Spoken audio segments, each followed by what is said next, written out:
Hey, everybody, welcome to another episode of Purple Insider. Matthew Coller here inside TCO Performance Center alongside Will Ragatz of Sports Illustrated. And we have just wrapped up listening to Kwesi Adofo-Mensah excitedly talk about the Minnesota Vikings draft situation. And by excitedly, I mean he was talking a mile a minute today, and you could tell that there is a lot on that gentleman's mind. But I will give Kwesi Adofo-Mensah credit for this.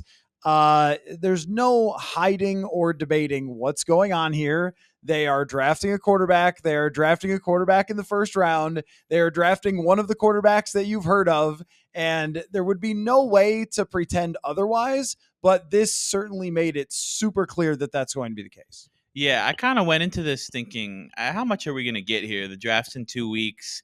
There's no incentive for him to really reveal any of his plans, and he didn't do that. But he also gave us a lot. He talked pretty openly about this whole process of all these private workouts they're going to put these quarterbacks through, and the possibility of trading up, and what does that look like? And without going into any specifics, he really kind of laid out a lot of the tough decisions that are ahead of this franchise. And it's such a fascinating time in this team's kind of trajectory, and such a huge monumental decision that's coming up. And I feel like we learned a little bit more about how Kwesi Adofo-Mensah is thinking about this, how he's approaching it.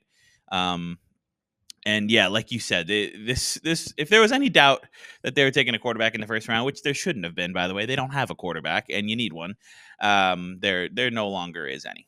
So I was looking at my phone just to check the actual phrasing of the first thing I wanted to bring up with Kwesi Adofo-Mensah, where he said there are multiple guys we're in love with, which hopefully my wife doesn't feel the same way. Right? Am I right, Will? That was good. But he has talked a lot about this draft class and how they've been assessing it over years. And I guess we could say, is this a smokescreen or not when it comes to Kwesi Adofo-Mensah saying that there are multiple quarterbacks that they would be interested in? Because does he not want to reveal, hey, this one quarterback that we're really, really in love with? Or is this the truth, that they think that there is a value on each one of these quarterbacks and that they could see themselves taking multiple players at their right spots? Because I'm of two minds on that. If that's the case and they do love multiple quarterbacks, there's part of me that says you should really pay whatever it takes to get the one that you love the most. But another part of it is knowing how random this can be, and the economics of this have to be a part of it. It can't just be a decision made in a vacuum. Here's the guy we have the highest grade on. Well, what if that guy costs 4 first-round picks, yep, and a guy you have a slightly different grade on costs only 1 first-round pick, and then you get to have Johnny Newton or something as well? And I think that's what's added so many layers to this, to where you could talk about a different scenario per day and still not cover all the potential ways that this could fall. Yeah, I'm with you that there's going to be a guy that they have graded above the rest, who isn't Caleb Williams, by the way, who they're not getting. Like, of the other 5, Daniels, May, McCarthy, Penix, Nix, like, they're going to have their board, and there's going to be one guy out of those 5 that they like the most. That doesn't mean that you give up whatever New England or Arizona or the Chargers are asking to ensure that you go get that guy, or the Commanders or whoever. Like, because there has to be just logic in the decision making, and that's the same kind of approach that you use in every decision as a GM. That's the same approach you use when you're trying to decide if you want to re-sign Kirk Cousins or not at X number, even though you like Kirk Cousins, and you choose ultimately to not do that. So yeah, and Kwesi Adofo-Mensah even said this. He said, like, there are going to be multiple guys we're in love with, and there could be other guys that we're in love with at the right cost because of their value, and because we would be able to then get them and something else that could maybe help them. And he talked a lot about the importance of building around the quarterback. And the quarterback matters, but you have to build around them. And they really, really think highly of the environment on offense, especially that this quarterback's going to come into, and justifiably so, with the pieces that they have at the skill positions and the offensive line and the coaching staff and things like that. So yeah, that's what makes it such an interesting decision is, how much do we love this guy? How much more are we willing to give up to go get this guy versus having this guy, retaining an asset, getting another player in the first round potentially, even or keeping a future first or something like that. So there's just so many different pieces that go into it. And one thing he said was, when you're making a trade, the question you have to ask yourself is, would I regret not doing this at this cost and then not getting that player? And that's kind of what it comes down to. He also said, if you get your guy for the next 10 years, people aren't going to care really about how much you gave up. So there's all these different pieces in this decision. You have to get it right, but that doesn't mean you just give up 4 first-round picks willy-nilly to go get the guy that's atop your board. In regards to the 23rd overall pick, that was one of the first things that he was asked about. Kwesi called it insurance. That I thought that was an interesting way to phrase it, that he said, we want to set ourselves up for a better look if a team picks up the phone, but they don't always pick up the phone. Well, talking in I guess he's talking in future tense there in a way. Pick up the phone. Does that mean that they have not picked up the phone as of right now? Maybe there would be a trade already if they did. I guess you might be talking about draft night. But when they made the move for number 23, I was 100% sure that we were going to get another announcement or Adam Schefter tweet. The Vikings have traded 23 and 11 up to number 3, 4, 5 within an hour of it happening. I thought was going to go down. Mm-hmm. And now I think what I'm realizing is that they were telling the truth when they were talking about it being a piece that gives them flexibility. And when he says insurance, I wonder what that means. Like, does that mean insurance as in we don't think that this particular quarterback is worth drafting at number 11, but he is worth drafting at number 23. So we'll take our guy at number 11 and then wait till number 23. Does it give it insurance in case, say, the New York Giants decide that they want to draft a quarterback, but they don't want to give up their second round pick. So the Vikings can say, all right, well, this is our ace in the hole. We can use number 23 to get up above the Giants or to, beat them on whatever draft chart that they're using. How do you look at that now? Because I assume you thought the same thing I thought, which was, we're going up 3, baby. And then like, oh, wait, what's going to happen here? Why did they do this? And I thought that he shed some light on their thought process of getting the 23rd pick. Yeah, I don't know that at the time I thought it would be instantly followed by another trade, but it kind of would have made sense. The interesting thing about that deal is still why you make it in the middle of March. Like, why couldn't you wait? And I guess we saw from the Texans' perspective, they wanted to get that second so that they could then trade it for Stephon Diggs. But from the Vikings' perspective, it was interesting that they made that deal so far ahead of time and then, like you said, haven't subsequently moved up. And they do have flexibility. They keep talking about that, where you have 11 and 23, and that gives you the ability to really beat a lot of other offers, because there aren't a lot of teams with multiple first-round picks, and especially like the teams like the Raiders or Broncos or the Giants who are looking to maybe move up for a quarterback, that you can beat those offers because those 2 current firsts are so valuable. That if that current first is more valuable than a future first, even if it's kind of towards the back end of the first round. So you have the ability to trade up and beat other offers. But I suppose you do have insurance where having that second pick gives you the ability to not force it and move up. Like if the team, like say the Cardinals at 4, are really, really demanding a ton, you have the ability to not do it, see how the board falls. If the Cardinals stay and take Marvin Harrison Jr. or whatever.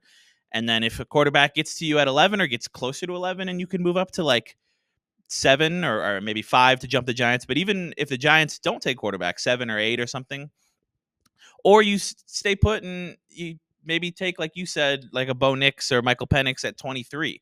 Like you have a little bit more flexibility. You have these options. I still think, and I think you still think, that they're going to trade up, but you don't want to like make it clear to the other teams that we are under no circumstances staying put. Like, we have to move up. You kind of want to preserve the notion that you don't have to.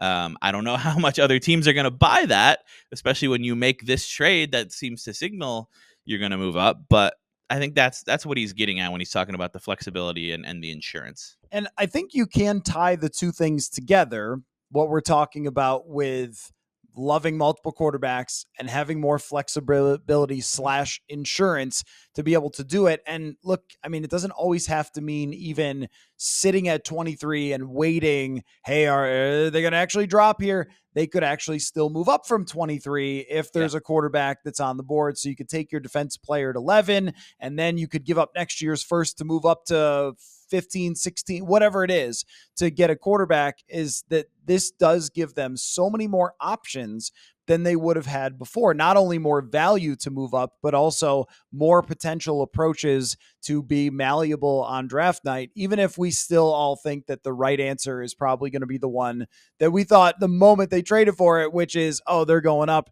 and trying to make a major play for their guy. But in trying to figure out who is their guy and can they actually get him, Kwesi Adofo-Mensah said, if you get the right guy and he's your answer for 10 years, then there's no price that you wouldn't have paid.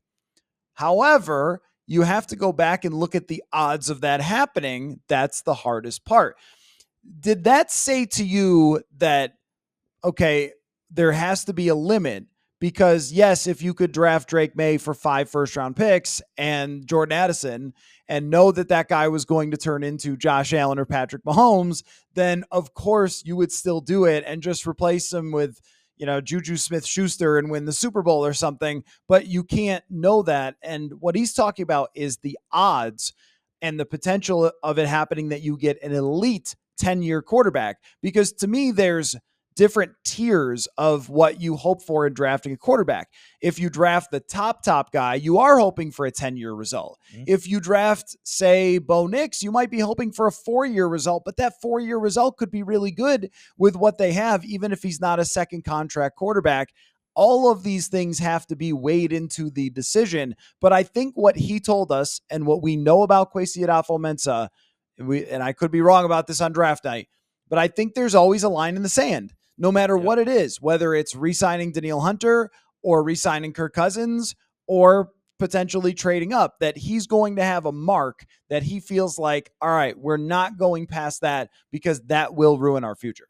Yeah, no, everything with Kwesi is calculated and there's a risk assessment. And one of the quotes that stood out to me was he said, just because something's risky doesn't mean you should be scared of it. And I think that's one of those quotes that tells me, all right, we're trading up here. Like, this is going to be risky because you're going to be giving up. If you're moving up into the top 5, it seems to me like you're giving up 11 and 23 and probably that future first. And I think they're going to do whatever they can to try to get up there without giving up a future first. If you give up 11 and 23 and a future third or a future second or something like that, it'd be a lot more palatable. But you might have to give up that future first if you want to go up to 4 with the Cardinals and ensure that you get JJ McCarthy. So the question is that worth it? Like, how do you have JJ McCarthy graded? What do you think the odds are of him becoming so good or at least a certain level of good over the next 4 years, 5 years, 10 years that makes it worth it? And that's the question that they have to ask versus staying put and taking a chance on a Michael Penix Jr. or Bo Nix and retaining more assets. And to me, yes, there's a line for everything, but I don't know. I wouldn't be inspired by the Penix or Nix value idea because yes, that would allow you to draft a defensive tackle. But again, what are the odds of Johnny Newton or even a Byron Murphy, the defensive tackle, not the cornerback, like becoming a stud? That's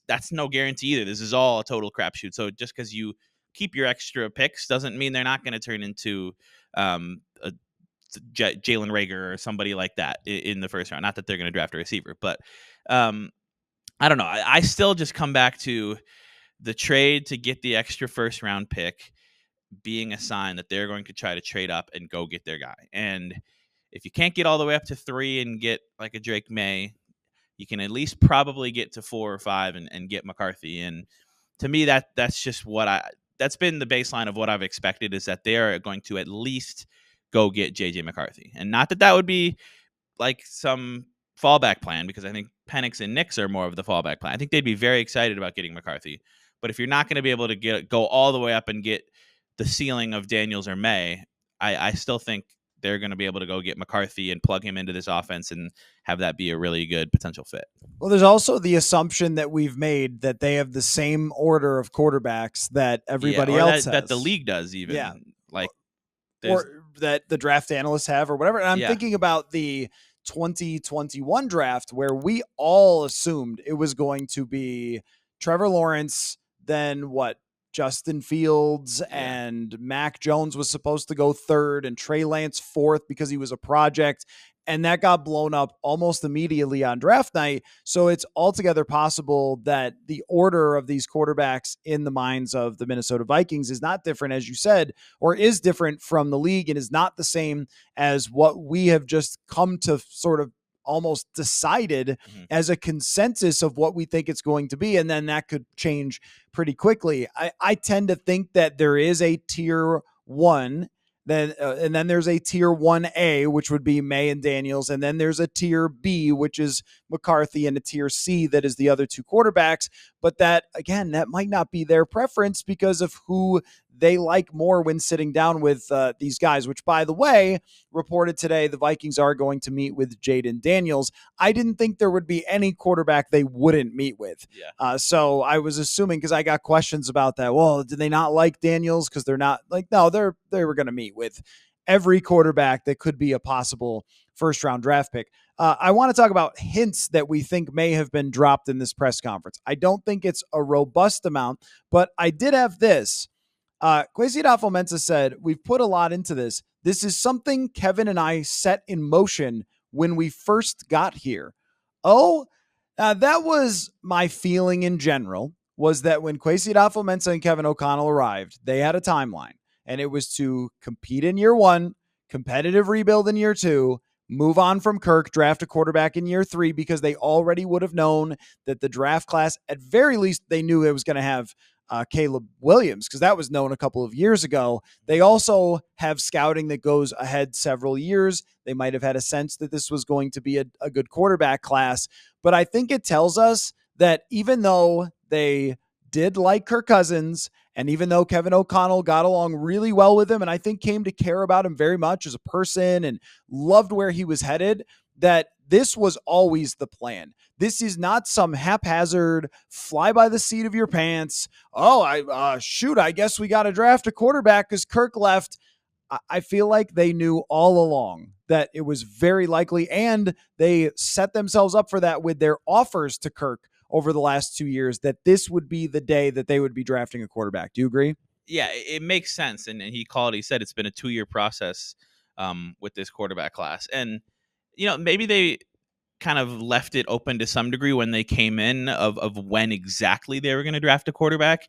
And then when you go 11-0 in one-score games in year one and you end up picking later than you maybe anticipated, not that they probably didn't think they were going to be good, but you win 13 games in an unsustainable fashion and you're picking later, and you're really just going to have to give up an absurd amount to go get a Bryce Young or CJ Stroud or Anthony Richardson. You're like, all right, let's stay here, draft the Jordan Addison, continue adding to the context around the quarterback. That pick looks great now with what you're going to be bringing a quarterback into this year.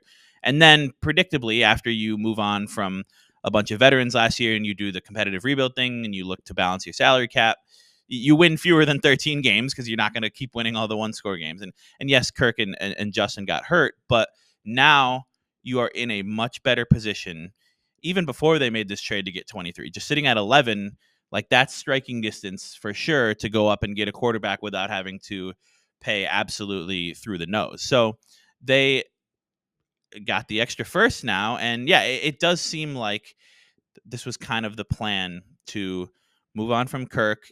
They gave it a shot. They did the competitive thing in year one. They did the competitive rebuild thing in year two. They learned, all right, Kirk Cousins is who we thought he was, which is a quarterback that you can win with, but you're not necessarily winning because of, and he costs a lot of money. They made the decision to move on this year because they didn't want to go to a certain price with him. And now here we are, and they're going to draft a quarterback. And if it works out, this plan will have all come together quite nicely with what they're going to be bringing a quarterback into, the context of all that.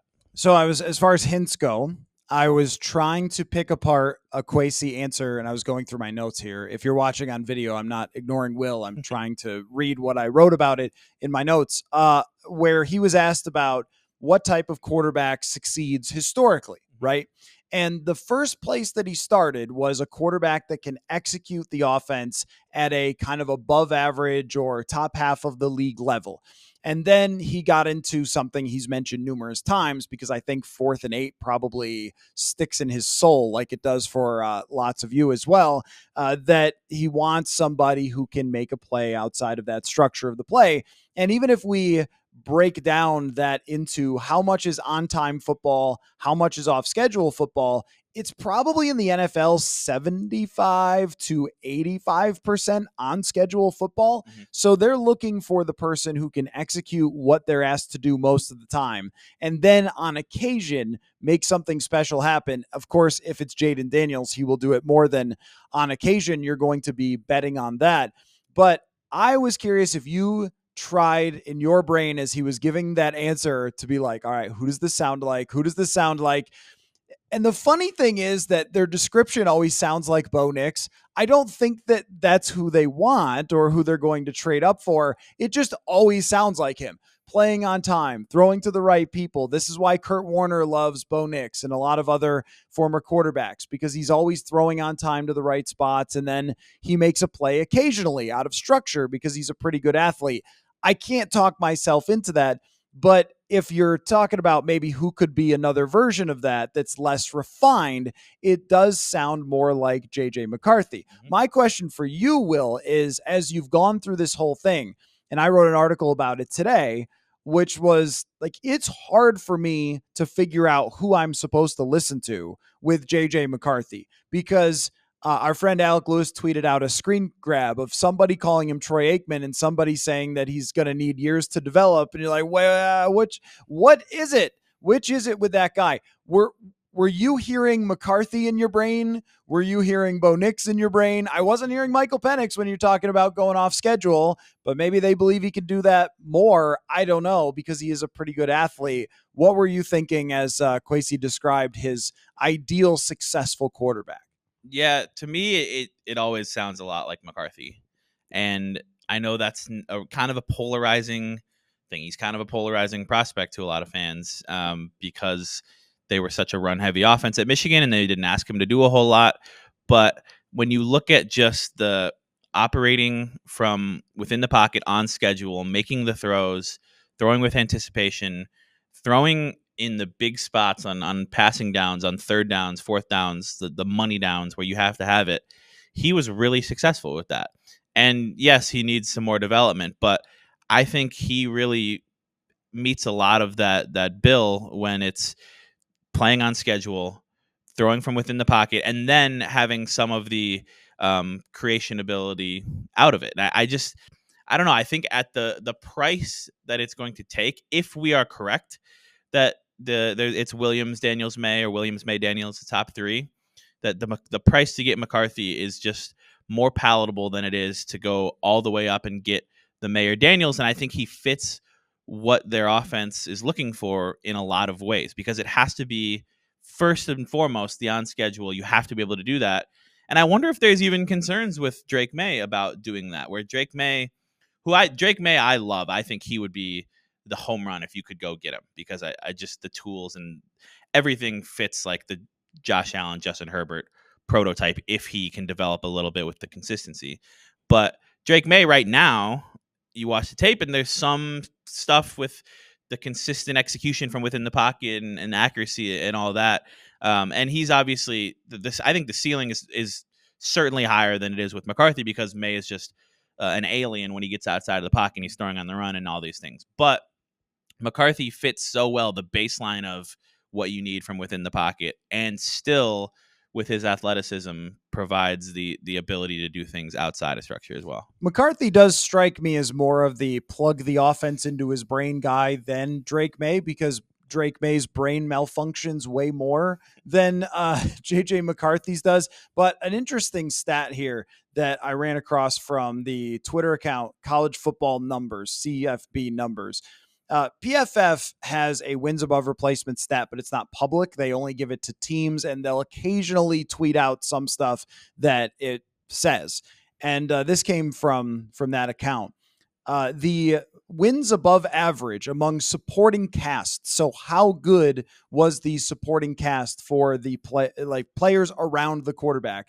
Caleb Williams was at 2.5, Bo Nix 3.6, JJ McCarthy 2.7, Jaden Daniels 2.2, Drake May minus 0.04. So all of the rest of the supporting casts were pretty equal. They were all really good. And I believe this is over the last, 2 years. So obviously Caleb Williams would count with Jordan Addison and so forth. So over the last 2 years, they're all pretty good. Bo Nix's was amazing. And here's Drake May just with this terrible supporting cast, especially last year, that he made more into. And I think that's one of the hardest things they have to factor as far as how aggressive you're being is Drake May going to play more on time when he plays for you than when he plays with a bunch of guys who are selling insurance after this year? And also I think an offense that wasn't all that well designed either. That was basically Drake go do something special. That's not how Kevin O'Connell is going to set it up. But talk about things we think we believe. Now, Mel Kiper in his mock, he's out here having the Vikings giving up the 2025 first round draft pick to move up and get McCarthy to 5. Are you comfortable with that? Because that seems like the top price that they would be willing to give up to move up for anybody. Yeah. To me, if you're in an ideal world, you would give up the 11-23 in the future first to go up to 3 and to get May or to maybe get Daniels, who I have questions about Daniels in the NFL and in this Vikings offense specifically. And I think the range of outcomes there is really wide with his frame and how he opens himself up to big hits and some other things there. But yeah, if you love one of those two guys, May or Daniels, you have them really, really high up your board, you give up the future first and these 2 firsts and maybe even another day 3 pick or something to go all the way up there. To give that up as well, to go up to 4 or 5 and get McCarthy, it doesn't feel as great to me on paper, but I think I would still get behind it because I like that. I still like that a lot more than saying, all right, let's do Michael Penix or Bo Nix, and we also get a defensive tackle this year and keep our future first. Like, I don't know. I think this year, the 2-year plan, setting it up for the quarterback, it's not the time to be patient and wait and just take the fallback option because you get some excess value around it. And that doesn't mean I'm saying that you go do whatever it takes to go up to 4 or 5, because there has to be a line. And if the Cardinals are using their leverage of, we could stay here and take Marvin Harrison Jr. or whatever, or we could trade this pick to the Giants, and they're asking for a truly ridiculous amount, you can't just give them whatever they need. But you have some leverage too, because those picks at 11 and 23, that's valuable to a team. And you also don't have to truly trade up to get any quarterback in this first round. So I don't know, but for me, it still has to be you go up and you get a guy that you really like. And I just keep coming back to McCarthy making the most sense for this offense and at the price of what it may take to go get him. Yeah, I kind of have looked for a lot of different metaphors of this because we are now well trained to think of things economically as football enjoyers, analysts, reporters, because we have access to so much information and we just think in these terms now that everything is efficiency in sports. Even when we watch a basketball player, if they score 40 points and it takes them 28 shots, then we're going to say, it wasn't really that efficient of a game. Or if Jokic plays against the Timberwolves, then he can score 40 points in like 14 shots or whatever he did. It was 16 of 20. 16 of 20. Yeah. Wow. Holy cow. Anyway, the point is that we all think this way now. And in this case, you have to throw some of that out the window. It isn't like getting a free agent where you say, all right, at that price, he wasn't worth it. Let somebody else overpay for that guy. But this is kind of like if you were on a ship and it was starting to go down and life rafts cost $5,000 a piece. You know what I'm not paying for on land is a life vest, right? That Yeah. costs $5,000 or a raft. But you know what? If this ship is going down, I'm going to pay what I need. And not that I think the ship is going down. I just think that it's that level of desperation to make sure that you get the quarterback that you want. And Kwesi should say, oh yeah, well, we're in love with at least 11 quarterbacks in this draft. That's probably not the case. It's more likely that Kevin O'Connell has an idea of option A, B, C that he'd be comfortable with, and then probably options that he would not be comfortable with. The only thing we can conclude from this press conference clearly is Kwesi Adofo-Mensah is pretty jacked up about this decision. I think today was the most energetic, the fastest talking. The transcription's not going to be easy because it's going to be like, whoa, rewind. This man was talking fast. And I guess you could look at that as nervously or just excitedly for this decision. I think for Kwesi Adofo-Mensah, this is a culmination of everything that's happened to get to this point. And he understands that teams that chase the Super Bowl get their guy, he works out, they build around him, and that's the model. And we're 2 weeks away from him being able to actually implement a plan that I believe he wanted from day one. And that was my read on today. Yeah. I didn't see someone anxious at the podium. I was looking at it much more because he was smiling and answering all the questions. He was not trying to dodge anything with very direct questions about the quarterbacks.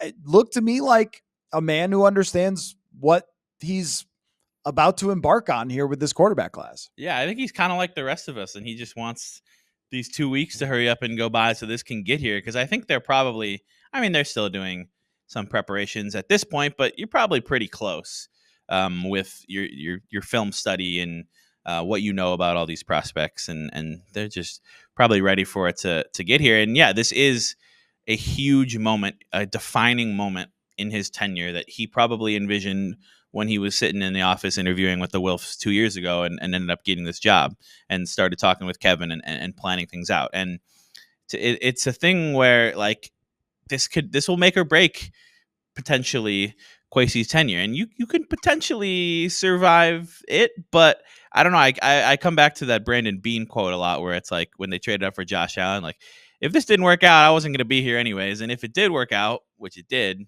who cares how much we gave up to go get him? So yeah, I got the sense that he was very excited about this. That he like you said, they're gonna put their stamp as this regime on this team and finally kind of build it in their vision, and not, this isn't some inherited thing that they're working around the margins to try to improve and competitively rebuilding and doing all these things. This is when their era of Vikings football is really going to begin, especially if you hit on that quarterback and it takes off, and you become so much closer to Super Bowl contention with a good quarterback on a rookie contract than you ever were under Kirk Cousins. So yeah, I think he's fired up. I'm fired up about it. I still have no idea what's going to happen, but it is going to be very exciting to find out. This is kind of, for all of us, something that we've waited for a long time. Yeah. And there were a lot of moments during Kirk Cousins' tenure where we thought they could maybe, if everything fell right, be better than we thought. And that's the best I can do. Is 2019, they were actually a better team than I thought they were going to be going into the season. And that was the closest they ever got. 2022, way better with the final record. Maybe not better actually as a team, but at the final record, I never saw 13 wins coming for that team. There were a lot of fun moments, but there was never a time that you felt this team is actually competing for the Super Bowl beyond a miracle. And the miracles ran out in 2022, and they didn't compete for a Super Bowl. And last year they were 4-4. When he got hurt, they weren't competing for a Super Bowl. They were competing for maybe we make the playoffs, which, you know, in hindsight, if he was going to leave, it's better that it all happened that way. And they ended up with a pick where they were in place to actually even try to move up, though some regrettable Josh Dobbs wins, like a 3-0 victory. Although give that one to Nick Mullins. Unfortunately, on Pro Football Reference, Josh Dobbs gets that win. I don't know. Yeah. That's the different tangent. The point just being that almost the entire time that I have covered this team, or actually more years of covering this team than not, they have, with Kirk Cousins, been a team that at best could maybe be within a miracle of going to a Super Bowl. And that's not something I ever viewed as a model for success or something that was ever really going to work. And it didn't. And now we've seen the thing that we talked about all the time. It would be like a random week 5, and we'd be like, all right, well, they're 2-3 or whatever. And what do you think? And we go, it's Kirk's contract. Or like, we talked about it so much. Yeah. And that's why I think all of us who are talking about this on a daily basis or writing about it on a daily basis kind of savor the moment, even if, it takes 2 weeks longer and we could really move the draft up. That would be great. But that this is the thing that we believed was the best path. And now we all get to find out whether it's going to be the best path or not. When you talk about your preference for quarterbacks over this whole thing, how have you formed it? Because I, at the end of the college football season, felt one way. And then throughout this draft season have been told to think another way about McCarthy, about Penix, about Bo Nix, and so forth. And I also try to not change my opinion too much from the last time I saw them play college football. How have you dealt with that, informing your opinions about what the Vikings should do here and what outcome you would be the most, I guess, praising if they did it?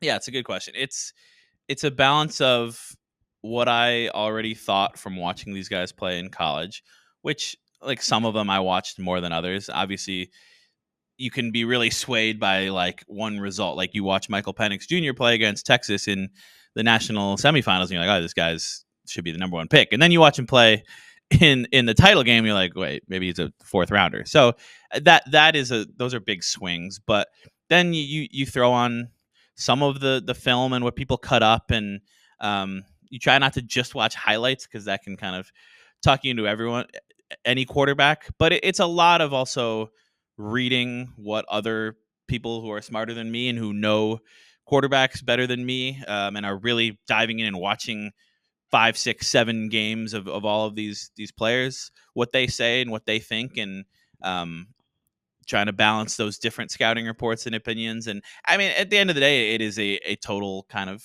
crapshoot, and we are not sitting here pretending to be expert scouts or anything, but you can still take the information and what you know about this quarterback and what people think to be true about this quarterback and what we know about the Vikings offense and what they're looking for, and form opinions on what you think might work. And I have no idea if it will or not, but that's kind of how I get to, I don't know. Drake May, I think, is the ultimate prize for me if the Vikings could get him. It makes Caleb Williams aside, but it just makes so much sense there. There are people that I really respect who think he's closer to Caleb Williams than he is to any other quarter, and to Jaden Daniels or JJ McCarthy, or anybody. And then for me, I think McCarthy at the price makes a ton of sense with what I've seen from him. And I'm skeptical about Daniels, and they could draft Jaden Daniels and it could work amazingly, and he could become Lamar Jackson-esque. But to me, there's a lot of risk there. I don't know about the fit in the offense. And I don't think they're going to have a chance really to get him anyway if he's going 2 or 3. But then there's Penix and Nix, and I tend to lean towards Penix on that. But that, again, may just be because I watched him play in that Texas game and saw what his arm is capable of. And I admittedly didn't watch as much Bo Nix during the last college football season. And I still remember watching Bo Nix play at Auburn. So it's all, you try to kind of come to a logical place and not rely too much on one thing you watch or one thing you read. But that's kind of how I feel about it. But I do agree, just to piggyback off what you were saying earlier, like, it's a fun time to even be having this conversation. And that's not because we didn't like Kirk Cousins. Kirk Cousins was a pleasure to talk to. He's a super thoughtful, interesting guy, a good quarterback, sometimes a great quarterback. But we did it over and over and over for 6 years, and I covered for 5 of those. And it's just, we're having the same conversations. And now we're doing something new, and it's exciting and it's fun to talk about. And there's so many possibilities here. And I just would I would remind everyone who was thinks that the Vikings should have kept Kirk and was really on that train that, you know what, you have to take this swing. You can't just stay there with Kirk and hope that you got everything perfectly around him to maybe get that one playoff run that we've never seen him make in his career. They could miss on this draft pick. They could absolutely draft a bust because you know what? History tells us that of these 6 quarterbacks, probably 3 of them or maybe more are going to be busts. At least 2 are going to really not do very well in the NFL. And if that happens, you know what? You're playing a bad rookie or you're Sam Darnold or whatever. Year or 2 from now, you'll be in this position and you can do it again. And you're not doomed to become the Cleveland Browns of old or the Detroit Lions of old or the Jets or whatever. Like, you can do it again and take another shot and continue to take those shots until you hopefully hit one and you just give yourself a chance to have a Super Bowl window that the Vikings haven't had since like 2009. So a few thoughts. 2017, maybe. Yeah. Well, yeah, of course, 2017. Yeah. A few shots or a few, not shots. They've only had a few shots ever at actually winning, but a few thoughts from what you were saying. Sometimes I think if you took a novice, someone who just watched football casually and just had them sit down and watch the quarterbacks and then rank them, they might do better than an expert because the more information that you get, the more minutia you get into, the less it matters. And the guy I think of this over and over with is Desmond Ridder, where the people who are really smart about quarterbacks loved his pocket footwork. Pocket footwork just doesn't matter that much in college. And these same people hated Patrick Mahomes' footwork and thought that it would be a disaster in the NFL because of that. And it was really the arm talent, and that was it. I mean, like, Patrick Mahomes had way more arm talent. And so those people were giving you great detail on what kind of college quarterback the guy was. But as far as projecting him, it's a totally different story. And that might end up being the case here with someone like JJ McCarthy, where if you watch the college stuff, you might go, I don't really see it. But then it's all about what the person can become over the next couple of years, which is why I have landed on the spot. And I love all of it, by the way. I read all of it, every draft analysis, every podcast that's good at this, all the smart people. And I like to get the range of different opinions, but they are so wide. I mean, there is Michael Penix. There are people who have him as QB3. There are people who have him as undraftable. And like, who knows who's right? I guess we're going to find out. But on draft night, this is my strategy, Will. And this is a very unusual strategy for a critic of the team, for an analyst of the team. If they draft quarterback on draft night, my grade for that draft pick is an A, unequivocally, because we don't know who's going to work out. Yeah. There's no draft analyst who's consistently right about quarterbacks. There's no reporter or podcaster who's always right.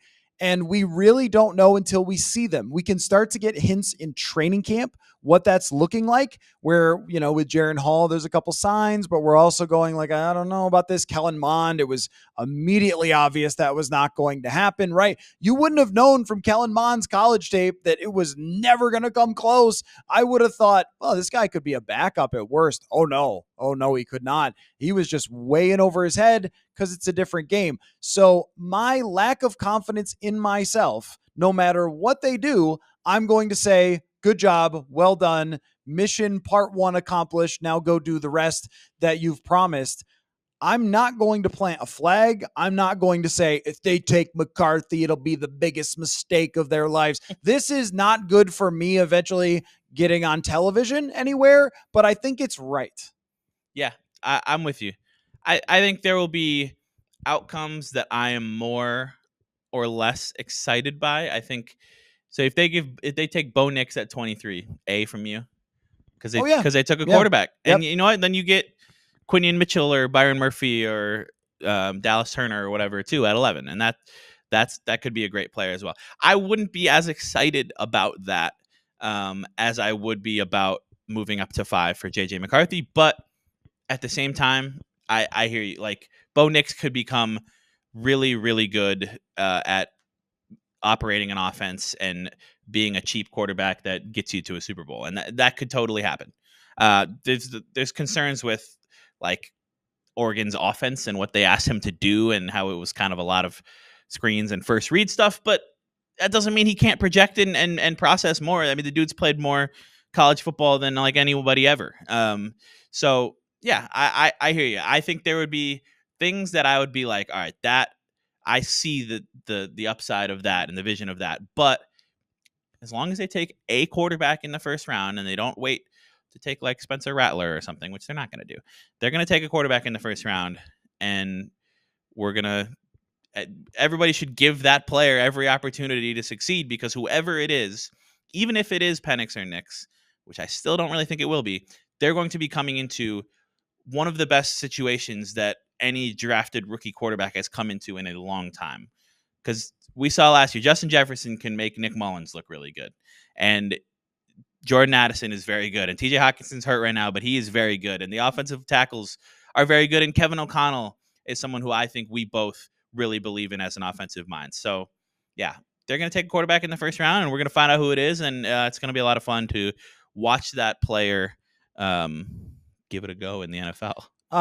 It would be different shades of concerns, but all of them could unravel a guy, and all of the upside could work out to them going to the Super Bowl. Because we've seen quarterbacks drafted in the second round like Jalen Hurts, or 32nd like Lamar Jackson become an MVP. Jimmy Garoppolo was a second round draft pick who ends up going to a Super Bowl. There's just such a history that suggests that almost anybody under the right circumstances who's taken toward the top, I'm not talking about fifth round picks, can end up leading a team deep into the playoffs and being successful, even if we have questions about their upside. I mean, we would have never said Brock Purdy's upside or even Jimmy Garoppolo's upside was necessarily taking a team to a Super Bowl, but he did because it was the right team. And that's what the Vikings are trying to guarantee. And that's part of the reason that I would be okay with it trading up a lot, is because they have this really advantageous situation, but it'll be different shades. It's different reasons to be skeptical. Yeah. It's all right. Well, does Bo Nix really have the ability to carry a team if he has to? Does Jaden Daniels get himself hurt on day 2 of his career because I think Nate Tice calls him the road runner or the Wile E. Coyote or something, like running himself into something like Looney Tunes. And Drake may never shake off some of those strangely inaccurate type of passes. And you might have anybody go bust, but all of them could, and all of them could also work out. And that's why I think that I would just say, yep, you got a quarterback. And now your process was right. Getting a quarterback, any way you got there was right. Now we're going to see what happens after that. Yeah, it's funny to think about the parallels to the last time the Vikings drafted a quarterback in the first round was 2014, and they took Anthony Barr, the 9th overall or something like that, and they draft Teddy Bridgewater with 32nd overall, and that could have really worked if Teddy didn't get hurt. Anthony Barr made a bunch of Pro Bowls and was a great fit for Mike Zimmer and was a really impactful player.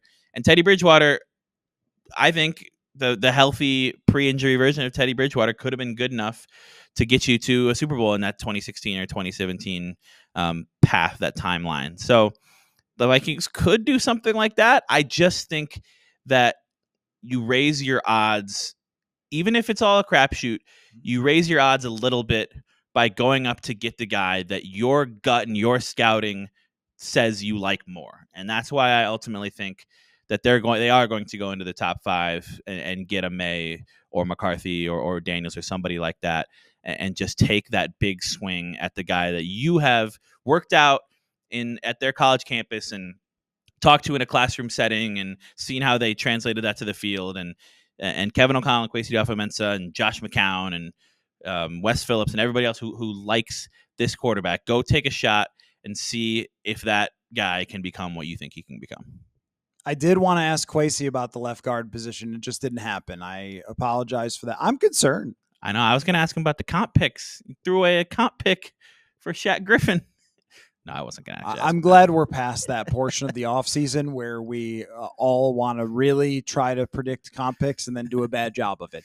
But I'm worried that Blake Brandel is going to be blocking for JJ McCarthy or something by week 6, but we'll worry about that. Draft a guard in the 4th round. No, but not put him right in. We've even seen first and second round guards struggle with that.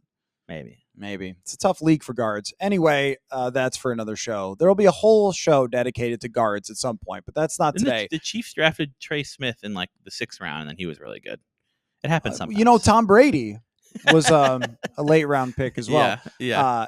All right. Anyway, so, well, this is your recap from a very excitable Kwesi Adofo-Mensah press conference, and we'll have a lot more lead up and a lot more fun as we go along up to the decision 2024, the most important in our nation this year. So thanks, everybody, and we'll talk to y'all again soon.